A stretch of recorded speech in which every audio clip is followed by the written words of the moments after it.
গরিবের আসে ওই যে ভিজিয়ে ভালনারেবল গ্রুপ ফিডিং অথবা কাবিটা, এটা হলো দরিদ্র হত দরিদ্রের জন্য, যারা আমাদের ভাষা বলি খয়রাতি।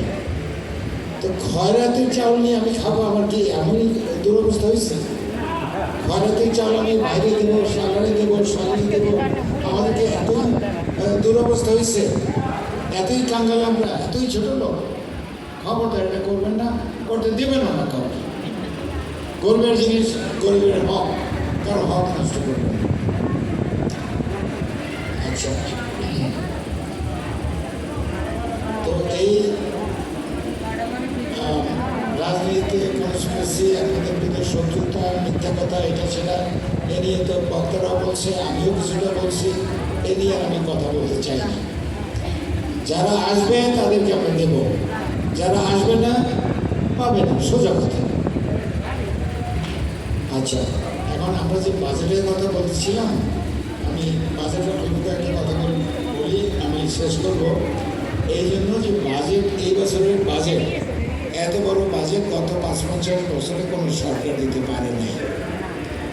এবং এই বাজেট হলো ২৩৫ পৃষ্ঠার বই, আর ৯,৩৪,০০০ কোটি টাকার বাজেট, চিন্তাও করা যায় না।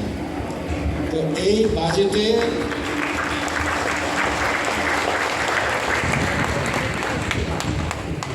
একটা কথা আছে না, যে আপনি যত বেশি, যত বড় স্বপ্ন দেখবেন, আপনার প্রাপ্তিও তত বেশি হবে। যেখানে স্বপ্ন নাই সেখানে কিছুই নেই, শূন্য। তো এই বাজেটে ইনশাল্লাহ আপনি অনেক কিছু পাবেন। এই বাজেটে বিদেশি জিনিস, মানে আপনার যদি 10 টাকা থাকে, আপনি 10 টাকা ধার না চাইলেও পাবেন। আর যদি আপনার ফুটা পয়সা থাকে, আপনার 10 টাকা কেউ ধার দেবে না, দেবে।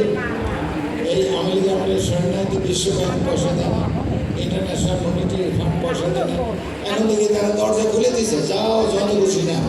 তারা জানে যে একটা ডেমোক্রেটিক গণতান্ত্রিক সরকার আসছে, এই সরকার এখন পর্যন্ত চুরি করে নাই, ভবিষ্যতে হয়তো করবে না, এই জন্য তারা দরজা খুলেছে, টাকা না। তারপরে ব্রিক্স ব্যাংক, একটা নূতন ব্যাংক, সেই ব্যাংকে আমরা অনেক আগে মেম্বার হতাম, কিন্তু আমাদের কিছু বিদেশি বন্ধু নামে শত্রুতা করার জন্য আমরা তখন মেম্বার হতে পারিনি। তো এখন ইনশাল্লাহ ওটার মেম্বার আমরা হচ্ছি। আচ্ছা, আমরা কি বলে, আমরা যেমন ২০০ বছর ব্রিটিশের আন্ডারে ছিলাম, আমরা পশ্চিমমুখী,